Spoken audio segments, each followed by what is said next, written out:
Halo, Assalamualaikum warahmatullahi wabarakatuh. Jumpa lagi dengan saya, Linda Nayani, di YouTube channel Linda Nayani.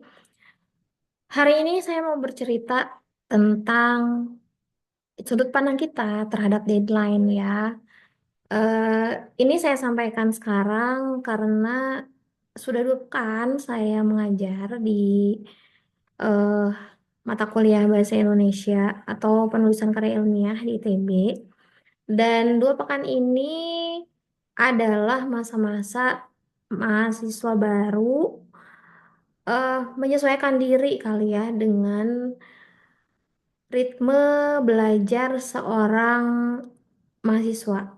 Maksudnya dulu kan mereka itu masih SMA ya. Dulu mereka masih SMA dan mereka punya ritme tersendiri di sekolahnya. Mungkin sebenarnya mereka termasuk orang-orang yang on time gitu di sekolahnya karena eh, masa sih mahasiswa yang keterima di ITB nggak on time gitu kan. Hanya saja di sini pace-nya lebih cepet juga kayaknya dari pace mereka waktu SMA gitu.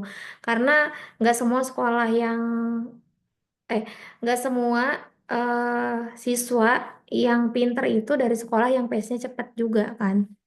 Nah, sebetulnya pandangan terhadap deadline itu nggak berkaitan juga sih dengan pace ya, karena dosen juga akan memikirkan gitu kalau ngasih tugas sebanyak ini, misalnya waktunya berapa. Kalau jadi setiap tugas itu pasti disesuaikan dengan range waktu yang diberikan gitu. Kalau misalnya silakan kamu kerjakan sebuah paragraf sebuah tulisan isinya 2 paragraf gitu ya. Deadline-nya 2 hari itu wajar karena kamu cuma ngerjain at least 12 kalimat gitu ya kalau di penulisan karya ilmiah. Atau misal kamu kerjain bab 2 gitu. Tolong kalian kerjakan bab 2. Waktunya sepekan. Itu juga wajar kalau dikerjainnya oleh 5 orang gitu ya. Itu kerja kelompok. Nggak mungkin nggak selesai kalau dikerjakan dalam seminggu oleh 5 orang. Jadi setiap deadline atau setiap range pekerjaan yang diberikan oleh dosen pasti sudah dipikirkan matang-matang kemungkinan untuk selesainya gitu. Kita nggak akan ngasih yang di luar kemampuan kalian kayak gitu. Nah, yang agak melenceng kayaknya dari mahasiswa adalah pandangan bahwa deadline adalah waktu untuk mengumpulkan tugas. Itu salah banget ya. Deadline itu bukan waktu pengumpulan tugas. Deadline adalah waktu kesempatan untuk mengumpulkan tugas itu udah nggak ada. Waktu kesempatan untuk mengumpulkan tugas itu hilang dari kamu gitu. Jadi otomatis sebelum kamu kehilangan waktu untuk mengumpulkan tugas, kamu harus spare gitu waktu at least kalau misalnya jamnya apa pengumpulan tugasnya itu sehari gitu ya, at least kamu spare waktu 1/2 jam dari deadline untuk mengumpulkannya, apalagi ini yang berkaitan dengan pengumpulan secara online gitu ya.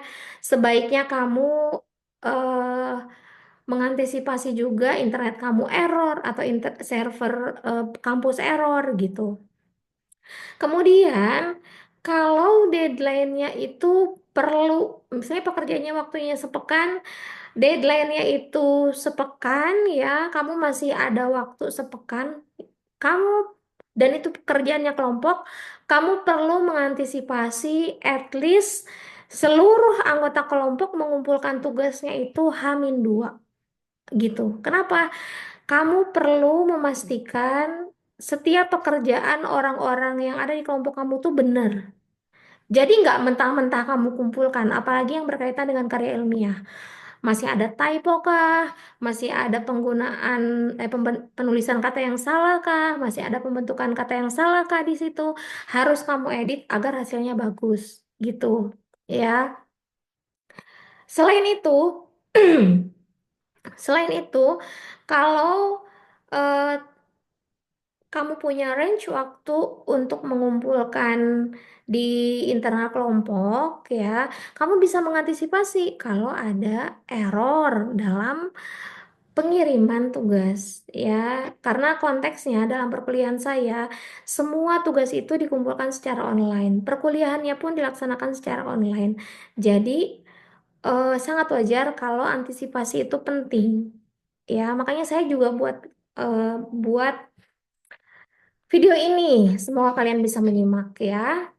Jadi, mindset tentang eh, deadline adalah waktu pengumpulan tugas tuh betul-betul harus kamu ubah dari sekarang dari tingkat satu. Kalau kamu masih mahasiswa baru gitu, ya. Mengapa? Karena sebetulnya menunda pekerjaan itu sama dengan menabung derita. Ya, kalau kamu memang punya waktu untuk mengerjakannya segera, selesaikan segera, gitu. Misal, pekerjaan untuk membuat 2 paragraf artikel tentang diri kamu, ya saya pernah membuat tugas seperti itu, bisa dikerjakan misalnya dalam waktu 30 menit. Kamu sedia, sediakan waktu aja 30 menit untuk mengerjakan itu di malam hari setelah ada tugas itu ya. Misalnya saya memberikan tugasnya hari Senin, kerjakan di malam hari hanya butuh 30 menit dan kamu bisa submit. Berbeda dengan ketika kamu mepet mengerjakannya, kemudian error, kata kamu error dan ternyata justru kamu nggak submit gitu. Akibatnya apa? It's different ya, beda banget akibatnya ketika kamu mendahulukan tugas kamu atau ketika kamu leha-leha dulu dan kamu mengumpulkan tugasnya mepet deadline gitu ya, itu jauh berbeda dan hasilnya pun akan berbeda. Ini pemberian tugas yang dilakukan oleh dosen itu sebetulnya tidak hanya untuk mengakses kemampuan kamu pada bidang tertentu atau kemampuan kamu pada skill tertentu, tapi juga mengasah kedisiplinan kamu sebagai seorang mahasiswa gitu. Ya, itu akan menguntungkan nantinya. Apakah saya termasuk orang yang deadlineer gitu ya? Mungkin kalian akan membalikan pertanyaan itu kepada saya gitu sebagai seseorang yang memberikan apa namanya pelajaran yang strict berkaitan dengan pengumpulan tugas. Iya, ya, saya adalah seorang yang awalnya deadlineer, tapi ya, tapi saya bukan orang yang mengumpulkan tugas ketika deadline gitu. At least, misal ya, misal ketika ada pengumpulan proposal penelitian dan deadline-nya itu misalnya tanggal 1 Maret lah katakan, tanggal 1 Maret deadline-nya pukul 11 malam, misal ini ya, saya akan melakukan pengumpulan tugas tanggal 28 Februari gitu. Kalau nggak bisa banget tanggal 28 Februari, saya akan melakukannya di tanggal 1 Maret, tapi tanggal 1 Maretnya itu tengah malam. Ya, bukan menjelang 2 Maret, tapi dari 28 Februari ke 1 Maret gitu. Kenapa? Ketika gini ya, saya selalu menetapkan H-1 untuk mengerjakan. Force major adalah ketika anak saya sakit, saya nggak bisa handle mereka di malam hari. Nah, berarti saya tetap harus mengejar di waktu deadline, tapi tetap di malam hari. Kenapa?